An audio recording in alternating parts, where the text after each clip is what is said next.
De quoi je me mêle sur rmc.fr et 01net TV. François Sorel. Bonjour à tous et bonjour à toutes et merci d'être avec nous. C'est De quoi je me mêle, l'actualité des nouvelles techno comme chaque vendredi sur rmc.fr, version audio, version vidéo sur 01net TV. Je suis très heureux de vous retrouver en ce 17 juin 2016 avec au menu tout à l'heure un Viktor Jakimovic déchaîné. Il a testé tous les trackers d'activité de ce printemps 2016. Autant vous dire que au niveau ligne, ça se voit. Ça sera tout à l'heure. On retrouvera aussi un sujet sur l'impression 3D avec un concept lancé par Boulanger. Vous savez, le distributeur de produits high-tech et d'électroménager. Il s'agit d'Happy 3D. On va pouvoir imprimer en 3D quelques boutons ou quelques pièces de rechange d'un matériel qu'on aurait cassé. On en parlera tout à l'heure avec le directeur de l'innovation de Boulanger. Mon Twitter F Sorel, la page Facebook de quoi je me mêle qui vous attend. Vous cliquez sur j'aime, soyez les bienvenus. De quoi je me mêle sur rmc.fr et 01net TV. Évidemment, pour commencer ce De quoi je me mêle, c'est le club de la presse IT avec à ma gauche Jean-Marie Portal, bonjour.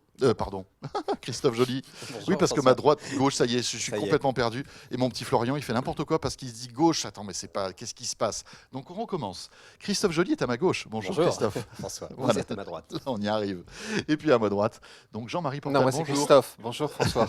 Ah là là, attention, tout à l'heure on va parler justement du cerveau augmenté. Je pense qu'il faudrait un peu augmenter mon cerveau. Il va falloir que j'écoute vraiment avec beaucoup d'assiduité ce que vous Qu'est-ce allez que dire vous tout venez à de l'heure. dire François? Un spécial donc cerveau augmenté, ce sera dans le 01net Mag dans quelques minutes. Mais pour débuter, l'actu vue par donc Metro News et Christophe Joly qui en est le rédacteur en chef. Et on va commencer par l'E3 Leakcube, comme on dit aussi si on est du côté de Los Angeles, avec pas mal d'annonces notamment du côté de chez Microsoft. Oui, qui a annoncé 2 nouvelles consoles. Une première qui va être lancée au mois d'août prochain, qui est la Xbox One S. S pour Slim, c'est-à-dire qu'elle est plus petite, elle est plus compacte que la précédente, que la One. Elle est 40% plus compacte, donc c'est quand même pas mal en termes de gain de place. La nouveauté, c'est qu'elle est dotée d'un nouveau processeur AMD qui permet de prendre en charge les contenus 4K pour les vidéos et HDR pour les jeux. Côté prix, la version 500 Go coûtera 299 €, la version 1 Tera coûtera 349 € et 399 pour la 2 Tera. L'entrée de gamme est 50 € moins cher que la Xbox One, donc c'est quand même pas mal. Et on gagne en fonctionnalité puisqu'on a l'ultra haute définition sur la vidéo. Voilà. Ça, c'est pas mal. Autre nouveauté, Microsoft a annoncé que les jeux achetés sur Xbox One pourront désormais être joués sous Windows 10 et réciproquement grâce à la fonction Xbox Play Anywhere. Elle est plutôt jolie d'ailleurs. Enfin, voilà, pour tous ceux qui sont avec nous en vidéo, vous pouvez la découvrir. Vraiment, ça change du gros magnétoscope VHS de la précédente Xbox One qui était vraiment un peu mouse costaud, quoi. L'autre console annoncée, pour le coup, on n'en sait guère plus que son nom, qui est Scorpio. On sait qu'elle sera taillée pour le jeu 4K et la VR, la réalité augmentée. On devrait l'avoir en 2017, mais on n'en sait guère plus pour le moment. Voilà, c'était les 2 annonces assez fortes. Donc, ils donnent envie avec Scorpio, mais vous pourrez déjà dépenser un peu d'argent en août avec la Xbox One S. Voilà, qui sortira visiblement dans la foulée en France, sans doute au même prix, hein. C'est ça. On n'a pas encore de date véritablement officielle. Voilà, on se rend compte que ça bouge du côté des consoles. On prépare déjà Noël. Il faut sortir des nouveautés. C'est hein. ça. Donc, Et c'est comme... Nintendo qui est toujours un peu à la traîne, puisqu'ils oui. ont annoncé une nouvelle console, mais dans un an, en mars. Tout à fait. 2017. Et puis, alors, Sony, on va y revenir tout de suite. Ils n'ont pas annoncé de nouvelles consoles, mais en revanche, ils ont acté la sortie de leur masque de réalité virtuelle. Ouais, hein. enfin, c'est le PlayStation VR qui va être lancé le 13 octobre précisément. Il coûtera 400 $. On a misé sur une parité euro-dollar, donc il devrait coûter à peu près le même prix en France. L'autre nouveauté, c'est Sony qui a présenté également une manette d'un nouveau genre, baptisée Aim Controller. En fait, il s'agit d'un pistolet avec une petite boule rose qui vous permet de tirer virtuellement. Donc, globalement, c'est pour des jeux de Oui. FPS, hein, Mhm. évidemment. Voilà, pour l'instant, il y a un seul jeu qui serait compatible avec ça, c'est Farpoint. Voilà, c'est l'autre petite nouveauté Sony, mais bien Alors. moins importante que le masque dont vous avez parlé. Le Qui est masque beaucoup de plus réalité virtuelle Sony qui est quand même assez bluffant, hein. Alors bon, c'est sûr, c'est 400 €, c'est le prix de la console, mine de rien. Mais il est assez intéressant. Et on aura l'occasion de le tester dans les semaines qui viennent, notamment à la Paris Games Week, hein, puisque voilà, la Paris Games Week, c'est le grand rendez-vous du jeu vidéo en fin d'année. Et il sera présent, bien sûr. Et peut-être aussi une annonce d'une nouvelle console de Sony, puisque c'est vrai que ça, c'est les bruits qui courent en ce moment, hein. On pourrait avoir une bonne nouvelle. Sony pourrait lancer une nouvelle console d'ici quelques semaines, voire quelques mois.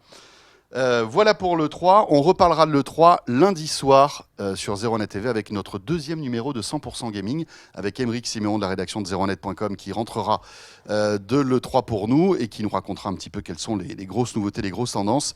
Et puis nous aurons avec nous aussi le rédacteur en chef de Jeux Vidéo Magazine qui sera dans ce 100% Gaming. Ce sera lundi soir, donc 18h en direct sur 01net TV. Christophe, on enchaîne après donc l'E3, c'est Apple qui a fait aussi l'actualité cette semaine. Avec sa conférence des développeurs. La WWDC. C'est ça.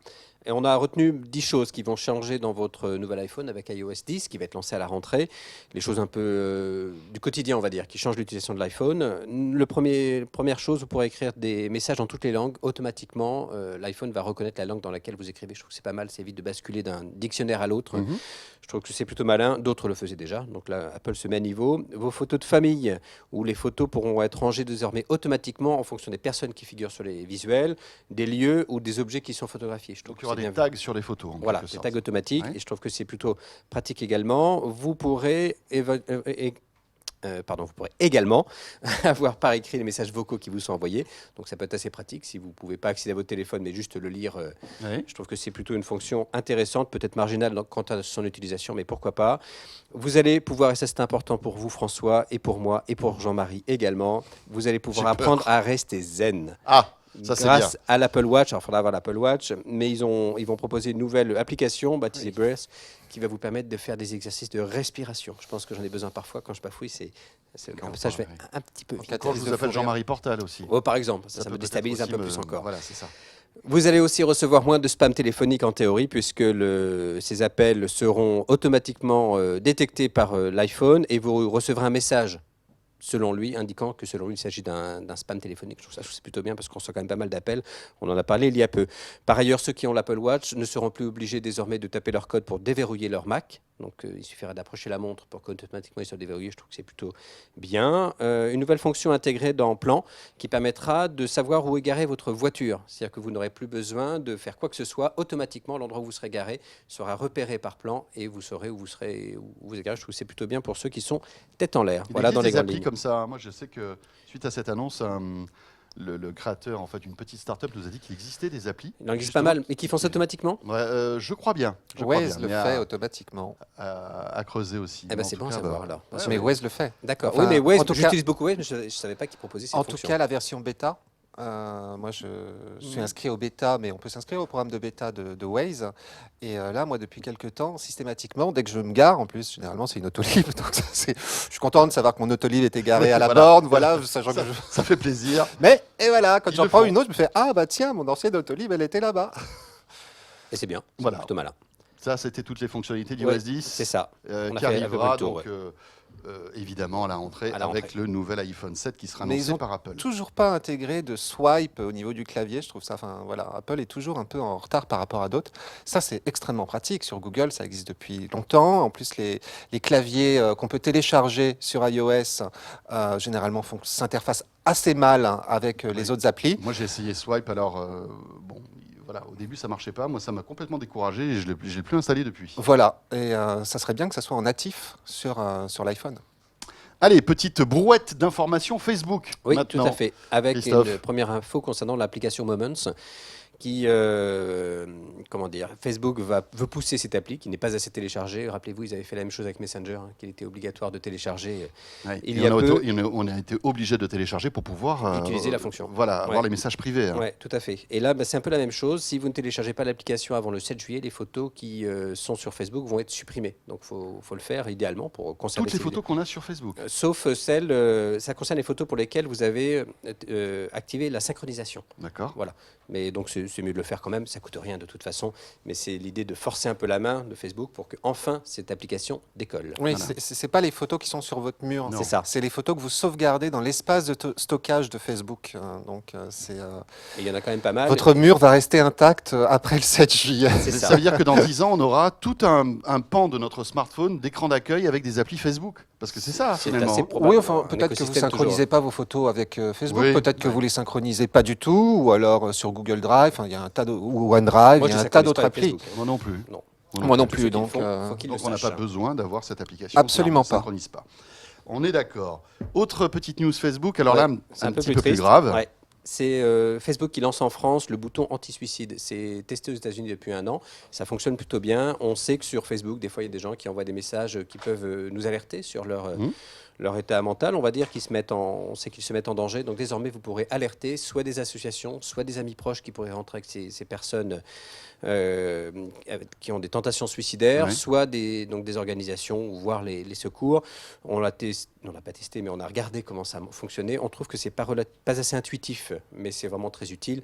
Et certains qui doutent de l'utilité de Facebook, pour le coup, douteront un petit peu moins. Moi, je trouve que c'est vraiment une bonne initiative. Oui. C'est vrai que Facebook est de plus en plus ancré dans la société. On le voit avec ses alertes Safety anti-suicide. check. Voilà le safety check en cas d'attaque terroriste, qui a été d'ailleurs mis Utilisé à en Orlando, place hein. aussi à Orlando. Mhm. Hein.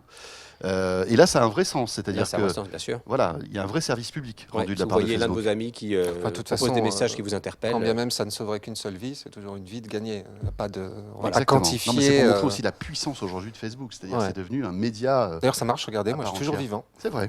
Comme Toujours. quoi ça a marché. Ouais. Avec un cerveau augmenté en plus. C'est pour ça que je tease un Ouais, petit peu. mais j'ai pas la grosse tête pour Non, autant. non, c'est vrai. Ça, c'est vous qui le dites.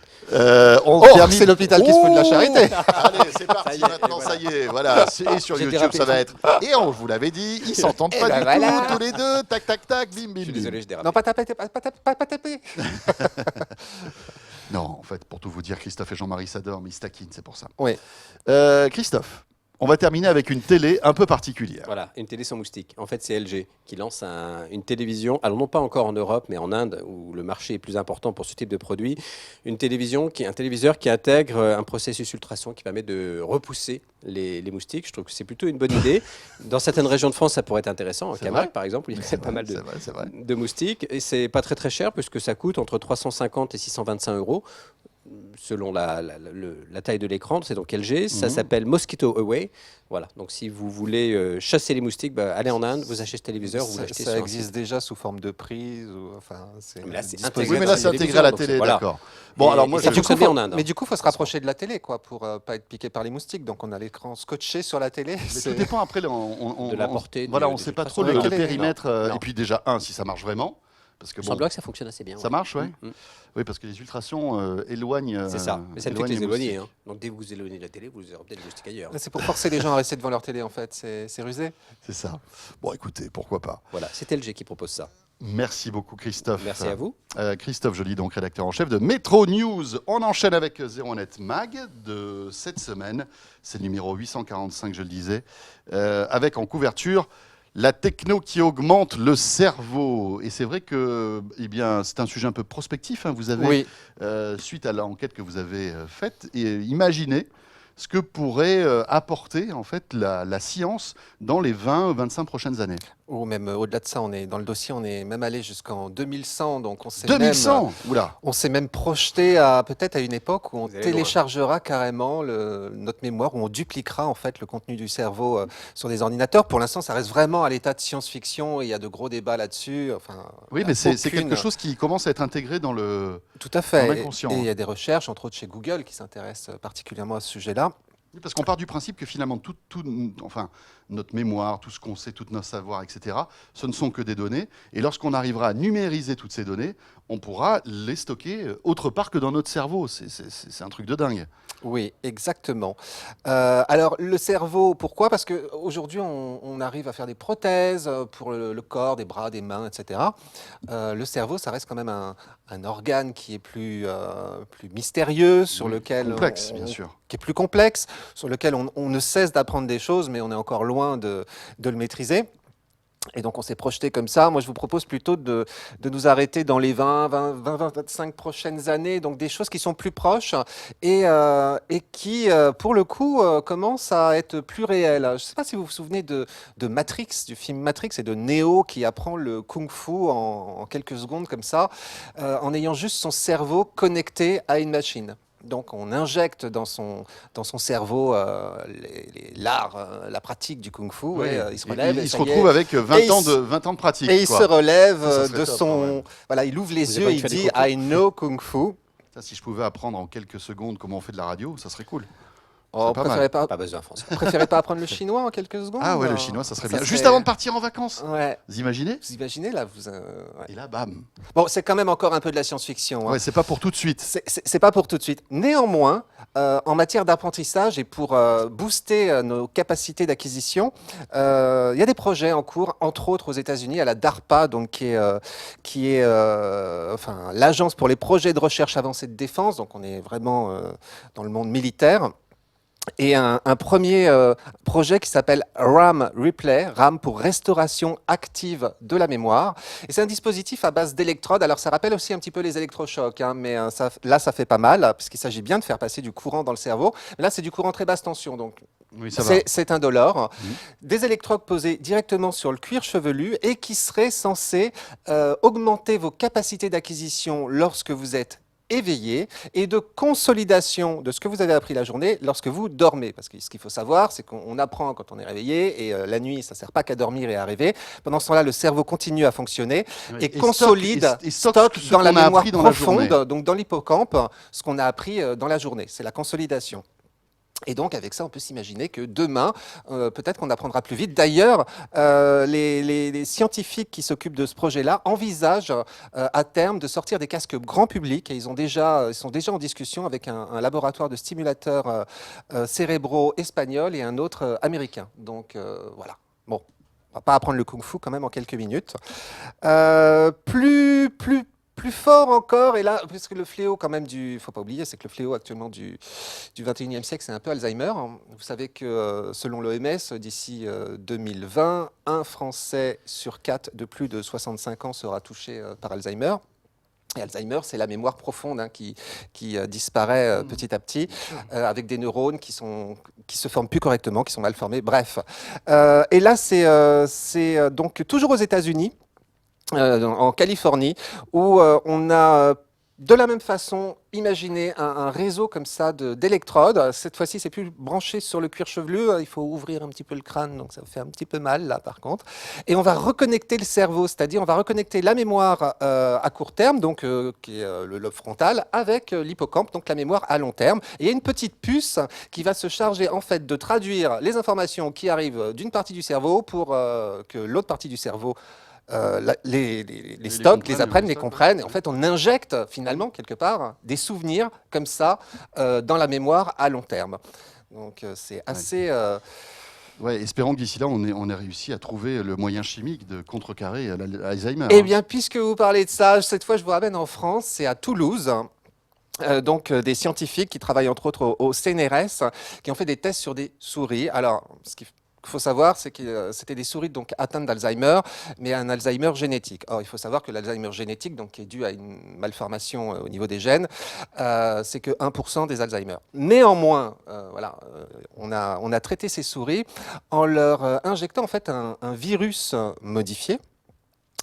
Virus désactivé mais modifié, porteur d'une petite séquence pour aller modifier en fait l'ADN des cellules souches qui produisent les neurones. Parce que vous savez que pendant longtemps on a pensé qu'on produisait ces neurones juste à la naissance. On sait aujourd'hui, enfin depuis 15 ans, hein, qu'on produit des neurones tout au long de sa vie. On en produit environ 700 par jour. Mais oui, on continue à faire des neurones tous les jours. Oui. Et qu'a priori, le réservoir à neurones est assez, en tout cas, on ne le quantifie pas, c'est assez illimité. Et, alors qu'au départ, on imaginait qu'on avait un capital de neurones et qui petit à petit exactement. se dégradait en Voilà. vieillissant. Et c'est assez récent en fait que cette théorie est tombée. On sait aujourd'hui qu'on continue à produire des neurones tout au long de sa vie. Le problème des gens qui ont la maladie d'Alzheimer, c'est qu'ils continuent eux aussi à produire des neurones, mais ces neurones sont mal formés. Il y a environ 5000 connexions sur un neurone. Là, en l'occurrence, le neurone n'arrive pas à faire les connexions correctement. Donc, il s'agit de modifier les cellules souches pour qu'elles produisent effectivement des neurones tout à fait sains. Et le fait est que sur des souris de laboratoire atteintes d'Alzheimer, ça a marché. Alors moi, la question que j'ai posée à la scientifique que j'ai eu donc dans le cadre de ce dossier, c'est de dire mais si on faisait ça sur des gens qui n'ont pas Alzheimer, est-ce que ça augmenterait leur capacité cognitive? Et en fait, ils n'ont pas mesuré. Ils se sont posé la question et la réponse c'est peut-être qu'effectivement on pourrait constater une amélioration des capacités cognitives chez des personnes saines. Donc voilà, un petit peu de matière grise, ça vous dit? À retrouver donc dans le 01net Mac de cette semaine, quand la techno augmente le cerveau, le voici. Et il est en kiosque jusqu'au début juillet, Oui, celui-ci. tout à fait. Il est en kiosque très exactement jusqu'au 5 juillet. Merci beaucoup Jean-Marie Portal, rédacteur en Merci, chef adjoint François. donc, de 01net. Et puis merci aussi à Christophe Merci Jody, François. rédacteur en chef de Metro News. Vous restez avec nous. Dans un instant, on va découvrir ce concept étonnant d'API 3D. On va pouvoir imprimer des petites pièces, des pièces par exemple, je sais pas moi, de votre grippe ou de votre four qui ont cassé. Vous allez pouvoir les imprimer au lieu de les commander. C'est assez étonnant et c'est Boulanger, le distributeur, qui a mis ça au point. Et puis ce sera aussi Victor Jakimovic qui me rejoindra. À tout de suite. De quoi je me mêle sur rmc.fr et 01net TV.